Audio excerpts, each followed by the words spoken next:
Welcome to Digitized Spotlight, your lens into the best builders in consumer crypto. I'm Amanda. And I'm Winnie. On this series, we'll explore some of the latest trends emerging in consumer crypto and chat with those building at the forefront. In this episode, we dive into the world of community engagement and loyalty and explore what trendy D2C brands and enterprise retailers are doing in Web3. To guide this discussion, we bring on Ty Haney, the founder of TYB, a new consumer engagement platform that uses crypto under the hood. We talk about how brands and communities are thinking about Web3 and emerging use cases around loyalty, co-creation, engagement, and digital physical goods. Over the last 2 years, we've really begun to see some of these larger brands and household names like Nike, Gucci, and NBA really experiment with crypto in novel ways. We've also seen a wave of new D2C brands that are much more mission-driven and community-driven. That's why I'm so excited to chat with Ty, who's really a pioneer in the first wave of D2C brands. And when she started Outdoor Voices, her first company, and she's basically rewriting the playbook for this new wave of brands.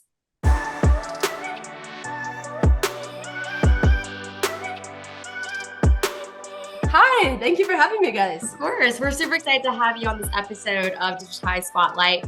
For those of you who don't already know Ty, she actually previously started a direct-to-consumer athleisure company called Outdoor Voices.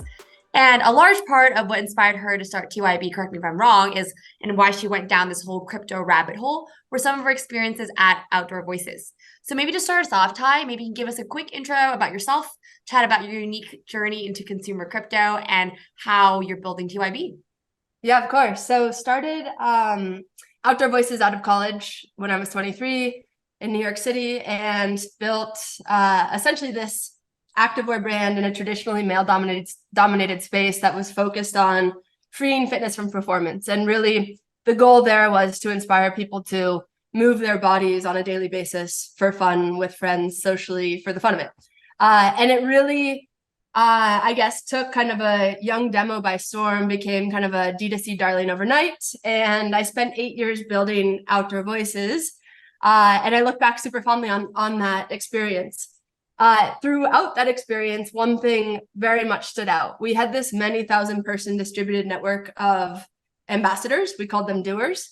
And essentially on a local level, they'd host different events, dog walks, joggers clubs, hikers clubs, etc. This group would also come into product testing type opportunities with us. They were this close kind of doing things community that we really leaned on.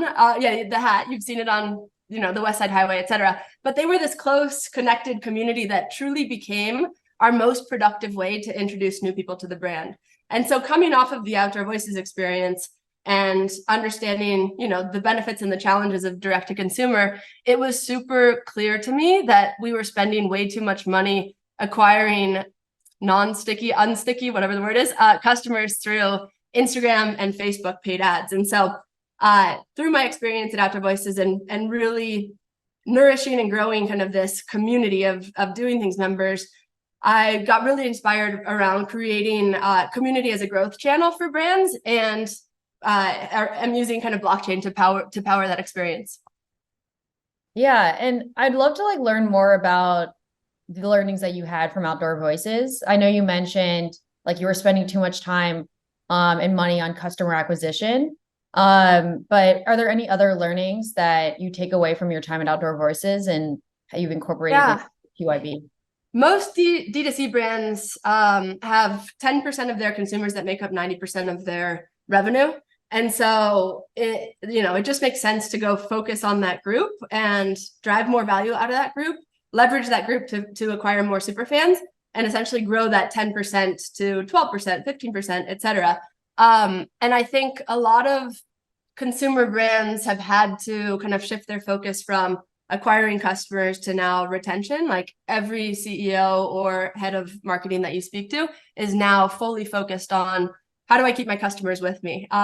Especially as there's so many brands and the barrier to entry to creating a brand has gotten so low. This becomes critical, is ultimately what are the tools and mechanisms and strategies that I'm going to have in place to really grow long-term revenue, lifetime value, etc.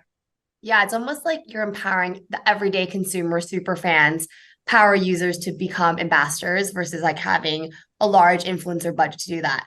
One thing think you and I talked about was I recently got access to the TYB app the other day, and I've been actively chatting in all my favorite communities like the Outset, engaging with challenges, posting on like my TikTok and socials about brands I'm obsessed about. And I know I'm probably not the only one, but I find myself purchasing way more once I'm a lot more engaged in these communities, once I'm talking to other people, and once I'm actually sharing more. Do you have any interesting stats or maybe like anecdotes to share from how TYB has actually improved like the purchasing frequency or the amount customers use for those brands after they like kind of onboard onto TYB?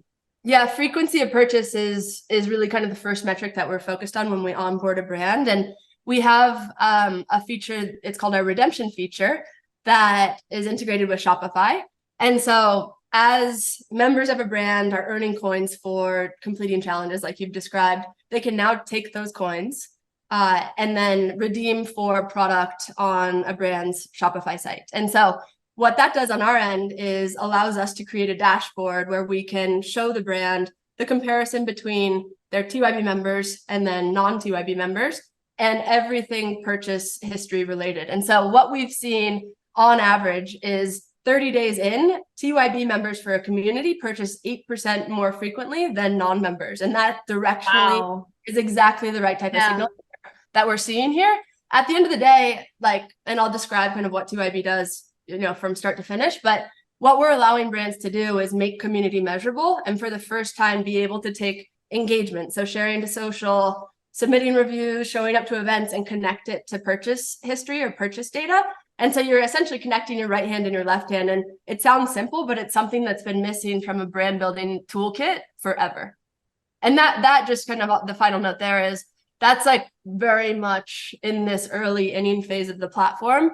Like what we're selling brands into is this ability to, with cookies going away, make your community measurable and on chain have kind of a forever database of your relationship history with these different fans, where you can not only see what members have taken what actions and what that's done from a ultimately like incremental revenue, repeat purchase rate, et cetera, but what types of engagement drive the most value. And that becomes really interesting over time as kind of we get more and more data kind of into kind of the TYB ecosystem, where brands can start to create programming, you know, leverage AI, et cetera, that continues to net out higher and higher kind of revenue and value.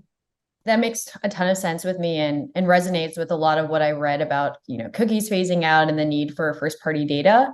I'm curious, like, if you could just walk us through, like, what is it like for a super fan of one of these brands to onboard to TYB? What is it the, you know, end-to-end experience look like for someone, for our, you know, our listeners who aren't as familiar with the product? Yeah, we have built this experience, the UX UI, really focused on a demo and kind of audience that has no experience in kind of crypto or blockchain and doesn't need that. And so you'll see as you enter through a brand into the TYB world, which is the brand's community, we've obfuscated any of the crypto language. People don't know that it's powered by blockchain. They don't need to. And essentially, it's very simple. It feels in a lot of ways familiar to a membership program or a loyalty program that you might have joined in the past, but much more fun, gamified, and all of your friends are there. And so it's quite simple. The brand says, hey, join our new membership program. Topicals just did this really beautifully. Topicals is an up-and-coming Gen Z skincare brand. They're awesome. They were one of our first partners, but it's a simple call to action. Join our membership, and here are the perks that you'll get.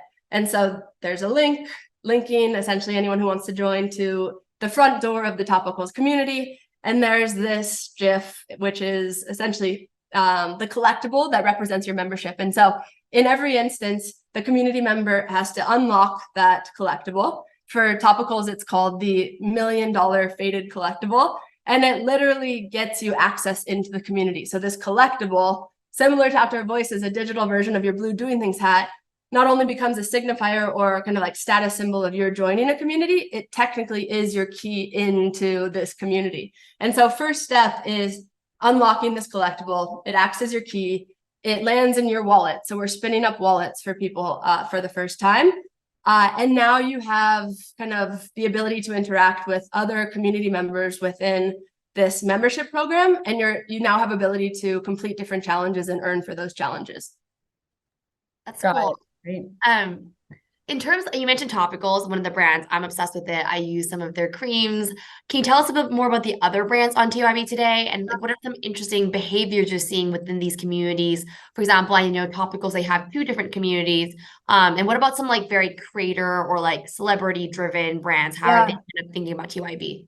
Yeah, just a few things based on like early adopters to TYB is a lot of brands in the beauty space have gotten here early, and I think that makes sense. I mean, beauty margin is larger than most, and they're quite innovative and have this kind of fandom and obsession, you know, with their communities. So Topical started with us powering their ambassador or brand insider program, and then have quickly expanded their world to be the full Topicals community, but segmented based on different cohorts that have various collectibles. And so their entire rewards program now, which they launched a few weeks ago, are called Spotty Hotties. And there's a specific collectible for that. And then they're able to gate specific engagement and reward opportunities for different cohorts within that community. And that's one of the beauties around really powering kind of new loyalty with blockchain is you can create dynamic rewards very simply and segmentation and targeting based on a user's wallet contents. So the beauty kind of world has definitely taken off for us. More recently, we've seen a lot of success with creator and celeb brands, and this makes total sense to me. A lot of them have established and kind of, you know, highly enthusiastic super fans.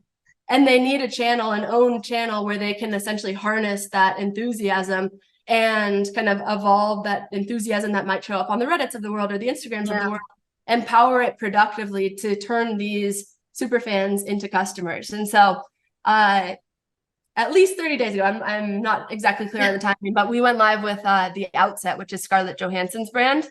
And honestly, it's been our largest launch yet. On day one, I think it was open for 24 hours. They had around 2K, north of 2K kind of community members join. And then Winnie, you've been in there. The chat has been nonstop. These people, they're called skinsiders. They can't get enough of these challenges and like want to earn and want to productively, you know, be active contributors to this community. So it's been really, really cool to see it really take off. And it's helped us from a TYB perspective start to clarify like what's the right type of brand being on platform today. And on that note, like on the creator side, you mentioned these larger celebrities, creators, and their brands. Do you think that's kind of where you see TYB going in like 3 to 4 years? Or I don't know, what excites me is like the possibility for like smaller creators with like 100K or like 10K followers, for them to kind of create smaller brands that you don't really necessarily need to raise millions of dollars of funding with. But with TYB, you can create a lot more of a cohesive community around a certain mission, and that with like a self-serve function. Have you thought about that? Or do you think you'll continue targeting these larger creators? Yeah, I mean, in the, again, early innings of the tool, it's important that we start to get kind of like wide adoption from just people being in the ecosystem and learning how to play this game with brands. However, like the North Star vision here is like the new way of building brands where community members and customers are the owners of these brands. And that becomes very cool. Like I think of it as brands and fans building and winning together. And the beauty of blockchain and being able to like own your assets, own what you earn, is exactly kind of that potential. I think it starts with like single products ahead of fully decentralized and community owned brands. But we're starting to see willingness from brands to bring their community members way upstream to co-create products that ultimately they can have, you know, revenue share in or royalties around.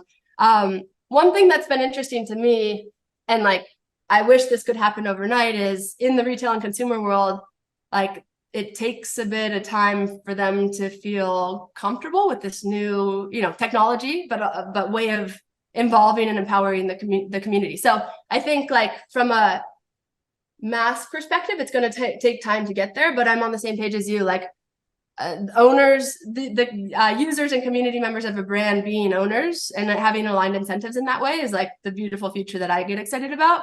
In fact, we at TYB incubated a brand called Joggy, where we're able to be a bit more focused on just that and provide kind of further incentive mechanisms for those that have engaged with us early.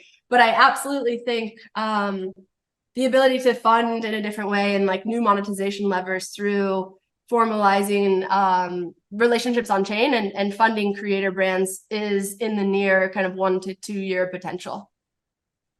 Doggy.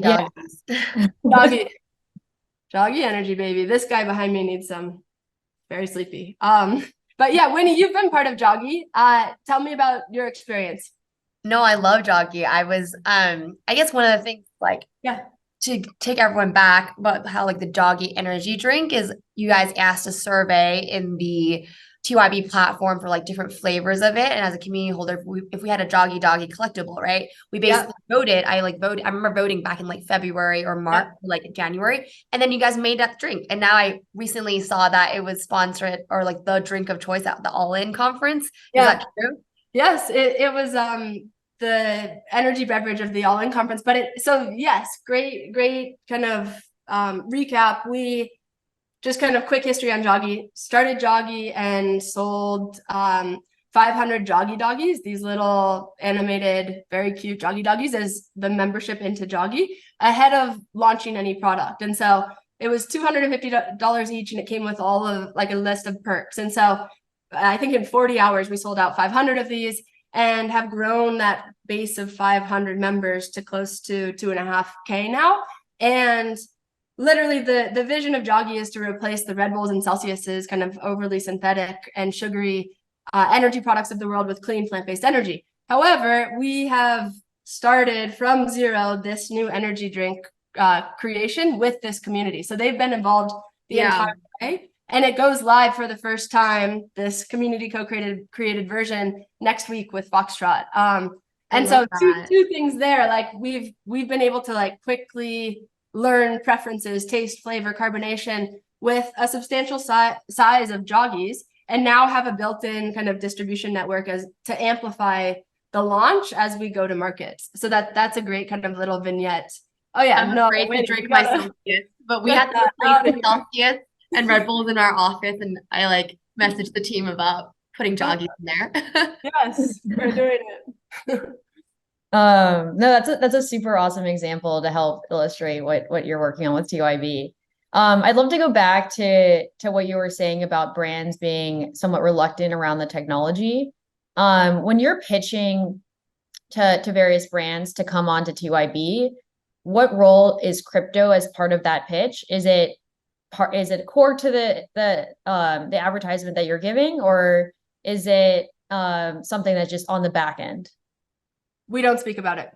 And so 3 combos in, like people have questions around it, and like in contracting, obviously it comes up, but it's not top of mind for any of these consumer brands. And in fact, as we know, there's high sensitivity to NFT and blockchain and crypto.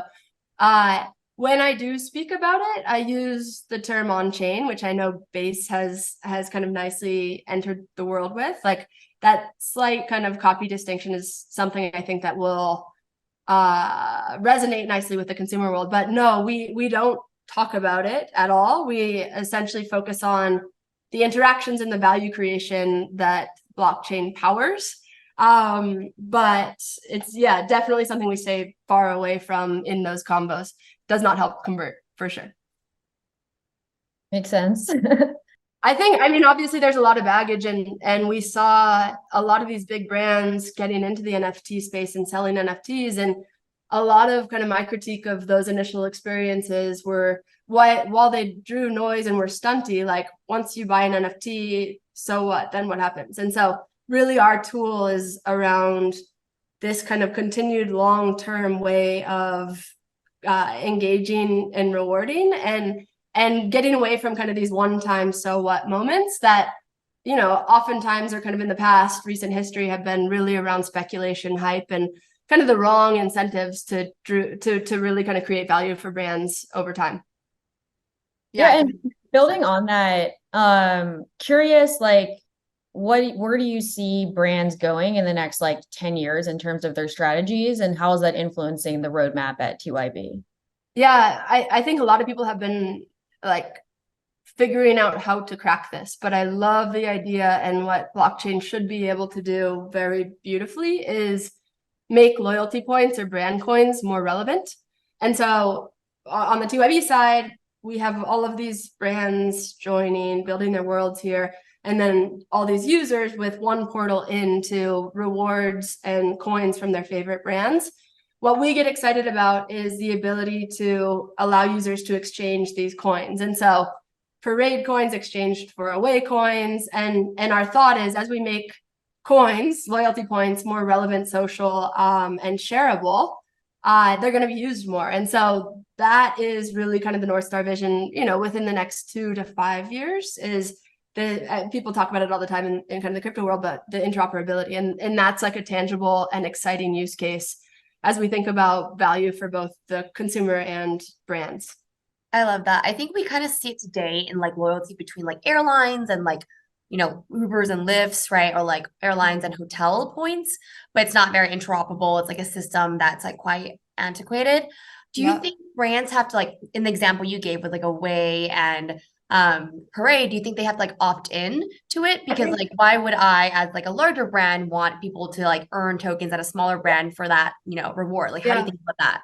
Yeah, I think we'll definitely have to like crawl, walk, run, or brands will crawl, walk, run, and we'll pilot this kind of potentially on different subnets with, similar stage companies. I think, for instance, this would be an interesting pilot. We have many of, I think like 14 of Sephora's fastest growing kind of Gen Z brands. And from a Sephora perspective, it could be quite interesting to spin up a subnet and then allow those brand coins to be redeemed at Sephora, because every brand wants more conversion at Sephora, and then that benefits Sephora. So those types of synergistic pilots probably will be where we start. And then over time, I imagine people are going to have to opt in, or brands will have to opt in. In the nearer term, I do think we'll start to see more kind of brand collaboration through like collectible holder perks. And so, for instance, if all topicals users have their $1 million faded collectible, and Nike wants to kind of activate that group, that younger kind of beauty focused group, like there can be really nice activations and kind of cross-pollination or co-marketing based on collectible holders. And so wallet perks or collectible holder perks, and I think of it as more entertainment and more rewards for the collectible holders, I think are something that, feel familiar enough to like the co-marketing that brands do today that can be synergistic for both big and small brands. Got it. No, that makes complete sense. And when you think about the role of venture capital, I know you had mentioned new business models around funding brands. Like, do you think that the role will change between, I guess, like when you started Outdoor Voices to now to the next generation of brands? Yes. And this is where I'm on the same page with Winnie and really excited about getting to a future where we can crowdfund or community fund kind of the next from zero brands. And like that just makes sense from an aligned incentive perspective. And I felt firsthand the challenges of raising a lot of money and then, the pressure to perform and kind of various or kind of like lack of alignment kind of at the board and stakeholder level. So I think that becomes a very beautiful future. And I think Kickstarter has done that in a way, but truly making that initial contribution from a monetary perspective about ownership that can grow over time means built-in loyalty, obviously, you know what I mean? And kind of the peripheral opportunities around that. Let's say I'm one of the first 500 Joggy Doggy holders and Joggy blows up over the next 2 years. My ability to then sell that like one of 500 Joggy Doggy for more than I paid for it, I think is a pretty interesting side effect. Next to, helping to fund a brand that I personally love, care about, and want to contribute to. Yeah, it's like almost how can you get Kickstarter community members on the cap table, essentially having like a leadership. I think that's super cool. And I think the role of like venture funding, to kind of what you said, and you've experienced firsthand, but the role of venture funding for D2C brands is like changing, right? Because I think with all the things happening in the market recently, I think getting the community involved at the earlier stage, getting them incentivized in the right ways could honestly be more impactful than raising a ton of venture money. Yeah, 100%. I look at Friends with Benefits, and it's like a crypto culture club. I don't know if that's how Alex would describe it, but they have done a beautiful job of decentralizing from the beginning, and kind of the loyalty of those members and kind of the contributions from those members make it something that, you know, over time is going to be so solid. And I think that applies to brand building, especially when it's so painfully hard for D2C brands to raise today. Yeah. No. It's brutal out there. So I think we're going to see I think it's going to be a lot harder to build a brand, which is good because there's certainly been too many brands out there in my view. And I think, yeah, very quickly we'll get to kind of this new way of funding just by nature of, you know, inability to fundraise. Yeah. Love Alex, FWB as well. Shout out if you're listening. So to close this out, let's do a few rapid fire questions. What's a cool new brand that we should be on the lookout for? Yeah, Good Weird is very cool. It's a new beauty brand or skincare brand. Evan Mock is the creative director of it. They are an awesome team, upstart. There's a new brand called Rompy that hasn't launched yet, kind of in the Gen Z sexual education and wellness space. But the cool thing about what we're doing is we get to see a lot of these brands early. And I think that becomes interesting, like somewhat near term, to find a way to help fund these from zero brands in kind of with the structure that we were just describing. But a lot in the beauty space. Go ahead. Favorite community you're a part of? Rapid fire. I love Nextdoor. But I live part-time in Tucson, Arizona, and like you need Nextdoor to like tell you about where the coyotes are and the javelinas. And you're the only person who's ever said that. No, it's never made sense. It's never been relevant to me, but now that I'm here and there's like wild animals everywhere, like it's very helpful to get signals from my next door neighbors. It's quite funny. How many TYB brands do you use in a day? I have the full pack, which I think is 37 today. And I think I'm certainly biased because I engage with most of them on a daily basis. But I think it's a good question. It's something that I think about a lot, is like, how many brands on average will people willingly kind of participate with? I'd say like a handful. And I think where we're going to start experimenting is the crossover between brands and then interest groups. And I think like starter pack meme is something that Toby Shorin, if you guys are familiar, has talked about a lot, but that's something that's really possible with blockchain as well, as like the new kind of Amex, where again, back to kind of what lives in your wallet and the cross-pollination or co-marketing opportunities. I think it makes potentially like daily engagement that much more dynamic and interesting when it's not purely a brand, but other interest groups that can kind of pile in. Yep, makes sense. And then favorite use case for NFTs? I think membership right now, because like it's simple. It's a collectible is almost like the new version of like a fan music poster that you have kind of in your dorm room or like when you're growing up. And so this now lives in your wallet, can be shared, but that feels like so cool to be able to share your status in that way. And I think people will start to get more comfortable with it. Ultimately, there's three things that I think about when building this experience, and people want money. So every action in this world is being incentivized, very different than an Instagram where I'm liking but not getting anything for it. And so money, connection, and fun. And so this is really the first time that you're able to like sincerely engage with directly people who are also fans of a brand, and then fun. And that comes down to kind of what we call core loop, but in gaming, action, reward, and then amplification, and kind of the social game play to earn. Play to earn, exactly. Play to earn community.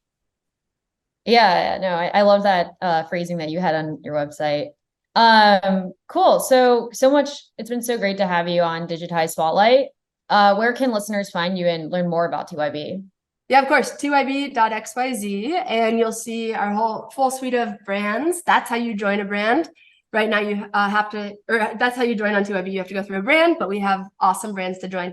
So please follow along, and tyb.xyz on Instagram, Twitter, etc. Thanks for coming, Ty. Thanks, guys. Awesome. So excited you're doing this. Thanks for tuning in, everyone. Hope you enjoyed the conversation with Ty. She's really paving the way for future consumer brands and leveraging crypto in novel ways to engage community. I honestly love how the crypto components are just abstracted out for both the brands and for the users on the platform, like she mentioned, and people are able to just focus on the value prop of consumer engagement. Agreed. It's been great to learn about how Ty has productized the community playbook from her days at Outdoor Voices and is building it on crypto rails.